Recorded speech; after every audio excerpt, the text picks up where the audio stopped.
Do you want to save your Instagram Reels in draft?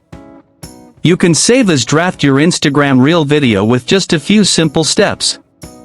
Before starting, please like this video and subscribe to this channel for more tutorials and tips videos.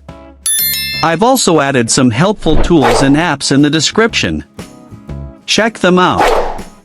To save Instagram Reels in the draft, first, open the Instagram app on your mobile device.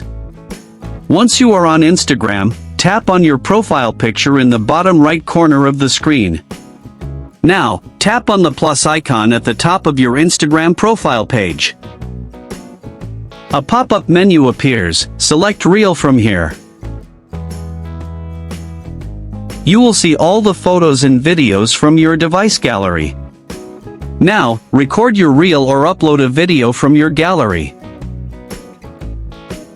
Edit the reel as you like by adding music, text, stickers, or effects. Once you're done editing, tap the Next button at the bottom of the screen. At the bottom of the screen, you will see the Save as Draft button. Just tap on it.